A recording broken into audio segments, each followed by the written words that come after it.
Nouvelles héroïnes. 2024, c'est l'année des Jeux Olympiques et Paralympiques, à Paris. Et aujourd'hui, je te raconte une femme, une championne d'aviron, qui a œuvré pour toutes les autres. Une femme qui a milité toute sa vie pour que des sportives accomplies comme elle puissent espérer participer aux Jeux Olympiques dans toutes les épreuves, à l'égal des hommes.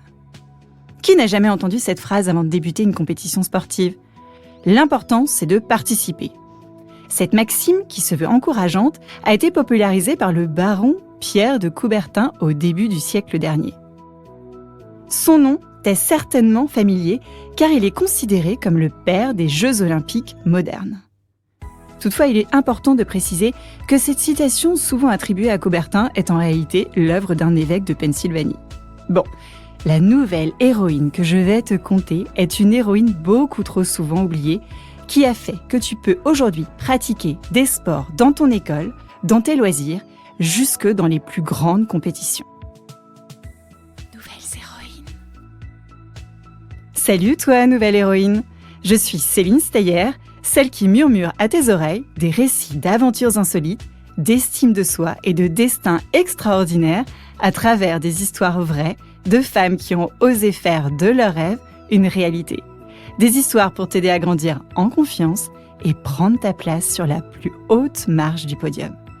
Bienvenue sur Nouvelles héroïnes, le podcast des filles qui osent rêver grand et de médailles.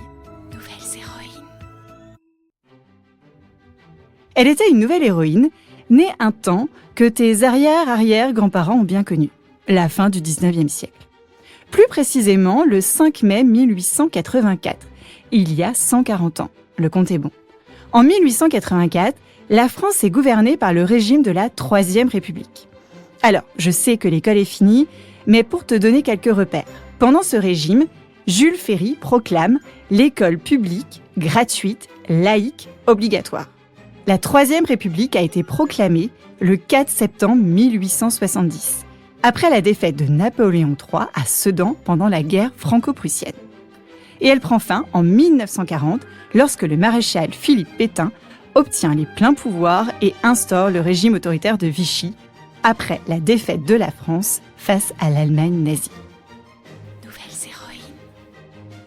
Dans la vie des merveilles de Nantes, une jeune fille voit le jour et elle se prénomme Alice.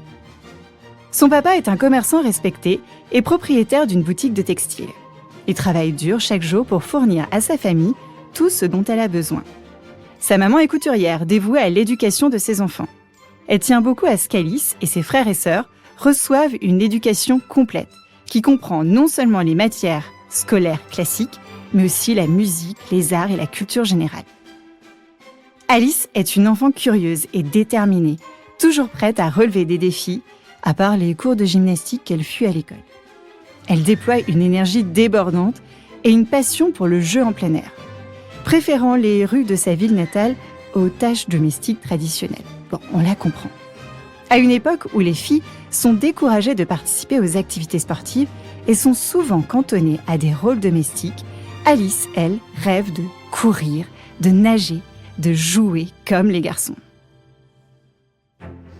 Alors, adolescente, en 1896, au même moment s'ouvrent de nouveaux Jeux olympiques modernes, à Athènes, organisés par ce fameux Pierre Coubertin dont je t'ai parlé au tout début de l'histoire. Et mon petit doigt me dit qu'Alice et lui ne seront pas des BFF. Pourquoi ?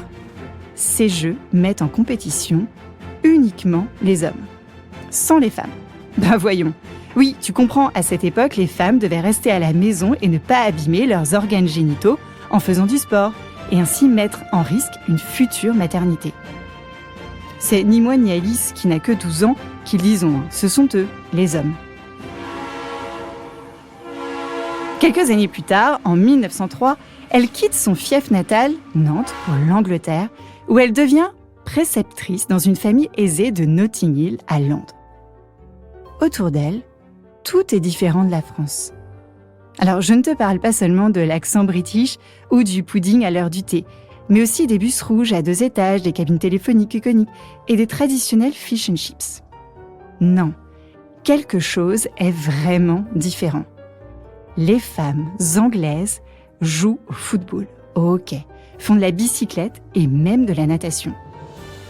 Alice s'initie à ces sports et trouve une passion particulière pour l'aviron, où elle excelle rapidement. L'aviron, c'est son truc à elle. Et c'est à Londres qu'elle rencontre Joseph Mia, un compatriote nantais. Ils se marient en 1908 et Alice devient Alice Mia. Mais le bonheur est de courte durée, car quelques jours après avoir appris la mort de sa maman, son mari décède, la laissant veuve à seulement 24 ans. Déterminée à avancer malgré les épreuves, Alice retourne en France et s'installe à Paris. Grâce à ses compétences linguistiques, elle trouve un emploi de sténographe-interprète. Oui, un métier qui n'existe plus du tout aujourd'hui. Un jour, la Première Guerre mondiale éclate. Nous sommes en 1914. Alice rejoint le club Femina Sport, un pionnier du sport féminin à Paris. En 1915, inspirée par ce qu'elle a vu en Angleterre, elle ouvre le club à des sports réputés plus virils. Outre l'aviron, les jeunes femmes peuvent pratiquer l'athlétisme, le basketball, le football ou encore la barrette, une version adaptée du rugby. L'essai est transformé. C'est même le début d'une révolution. Alice devient l'âme du mouvement sportif féminin.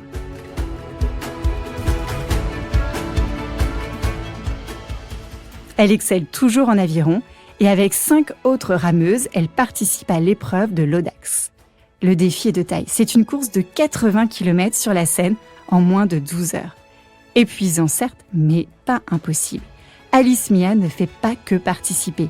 Elle remporte la course et prouve ainsi qu'elle n'est pas moins méritante qu'un homme. La force pourrait-elle être une affaire de femmes ? En pleine Première Guerre mondiale, au même moment, le monde découvre que les femmes sont capables d'assumer de nombreuses tâches depuis que leurs maris sont partis au front, même celles qui demandent de la force physique. Oh, surprise !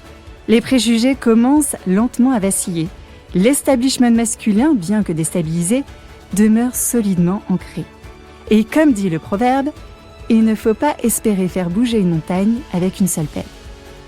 Alice se révèle être une leader née. En 1917, elle cofonde la Fédération des sociétés féminines sportives de France, oui c'est long, qui organise les premiers championnats de France féminins de cross-country et d'athlétisme en 1918. Mais Alice a de plus grandes ambitions. Elle veut voir les femmes participer aux Jeux Olympiques.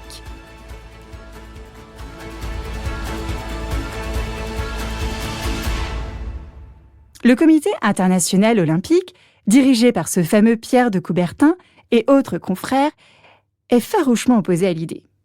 Une Olympiade femelle serait impratique, inintéressante, inesthétique et incorrecte, aurait-il dit. Alice lui répond « Quel tardigrade !» faisant référence à cet ourson des eaux, tu vois. Pour Alice, c'est logique, étant donné que ce sont ces hommes qui jugent que la place de la femme est à la maison et qui sont donc réfractaires à leur arrivée dans le sport. Pour Pierre de Coubertin, les femmes doivent se contenter de couronner les vainqueurs masculins. À la bonne heure, Pierrot. Et ce Pierrot est le père de la célèbre devise olympique « Situs, Altius, Fortius », plus vite, plus haut, plus fort. Au masculin, évidemment. Un jour, en 1919, Alice décida de prendre les choses en main face au machisme ambiant dans le sport. Bien décidée à lutter contre l'immobilisme des fédérations, Alice participe à sa fondation en 1921 d'une fédération sportive féminine internationale.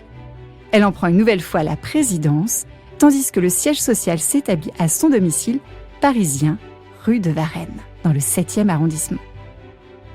Nous allons prouver que nous sommes capables de conduire nous-mêmes nos destinées, se répète Alice. Et puis un jour, je proclame ouverts les premiers Jeux olympiques féminins du monde. Qu'a éprouvé Alice Mia en prononçant cette phrase historique devant 15 000 spectateurs. Nous sommes à Paris, le 20 août 1922, à une époque où les femmes prenaient rarement la parole en public.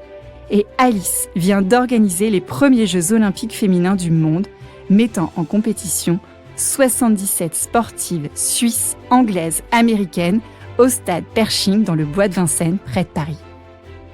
Ce que raconte cette journée du 20 août, c'est l'aboutissement d'un combat semé d'embûches. Car avant de se résigner à organiser ses propres jeux, Alice avait bien sûr demandé à plusieurs reprises d'intégrer des épreuves féminines dans les Jeux olympiques. En vain. Le succès est retentissant, prouvant que les femmes ont leur place dans le sport de compétition. Le déroulement de la compétition emprunte le protocole des JO.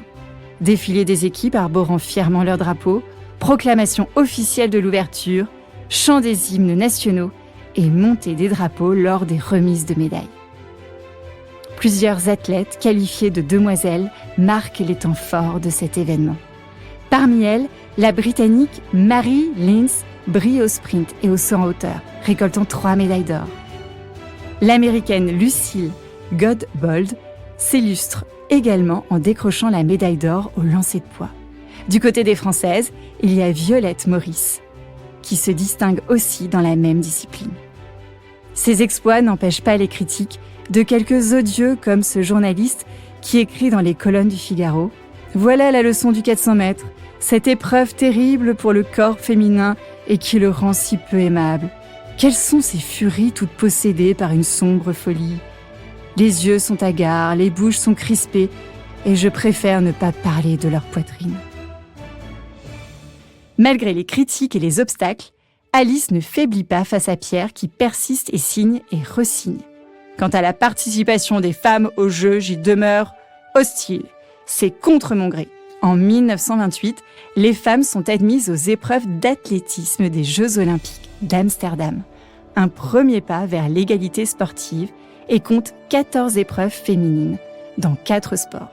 L'escrime, la gymnastique, l'athlétisme et la natation. Pourtant, les femmes restent largement sous-représentées et le CIO fait toujours de la résistance. Alice continue son combat pour l'égalité dans le sport jusqu'en 1936, lorsqu'elle démissionne de la fédération, épuisée par les luttes incessantes. Elle retourne alors à son métier de secrétaire-interprète et vit dans l'ombre jusqu'à sa mort en 1957. Bien que son travail n'ait pas été immédiatement reconnu, son héritage perdure. Aujourd'hui, grâce à des pionnières comme Alice Mia, les femmes participent à toutes les épreuves olympiques. La fondation Alice Mia, créée en 2016, continue de promouvoir le sport féminin. Et en 2021, sa statue fut érigée au Comité national olympique et sportif français aux côtés de celle de Pierre de Coubertin et toc! Alice Mia a enfin gagné son combat. En 2024, pour les Jeux olympiques de Paris, la parité entre hommes et femmes est enfin réalisée, honorant ainsi la mémoire et l'œuvre d'Alice. Grâce à son courage et sa détermination, elle a ouvert la voie des générations de sportives, leur permettant de viser les étoiles et de décrocher les mêmes médailles que leurs homologues. Merci Alice. Alors, chère nouvelle héroïne, maintenant que tu connais l'histoire d'Alice Mia, la première femme olympique, je t'invite à en parler autour de toi. Partage l'histoire de celle qui a ouvert la voie à nos championnes. Clarisse Abegdegnou, Wendy Renard, Marie-Josée Pérec, Laure Manodou, Estelle Mosley. Aujourd'hui, les stades résonnent des cris d'encouragement pour les athlètes féminines du monde entier. Chaque médaille, chaque record battu, chaque victoire est un hommage à Alice Mia, une héroïne qui a ouvert la voie pour les générations futures. T'as ouvert la voie. À toi de prendre le relais. Nouvelles héroïnes. Eh ben Pep, ne t'en va pas tout de suite. Tu as aimé cette histoire? Merci de l'avoir écoutée jusqu'au bout. Laisse-toi embarquer et rêver par les histoires d'autres nouvelles héroïnes championnes, comme la footballeuse Wendy Renard, la judokate Clarisse Abegdegnou, la cycliste Victoire Berthaud ou la gymnaste Simone Biles qui concourt aux Jeux de Paris 2024. Mets-moi plein d'étoiles et un commentaire plein de love sur Apple Podcast et Spotify. Parle du podcast autour de toi. Et surtout, abonne-toi à ta plateforme d'écoute préférée si ce n'est pas déjà fait pour ne rater aucune histoire. Ton soutien est ultra précieux pour poursuivre le podcast. Je compte sur toi.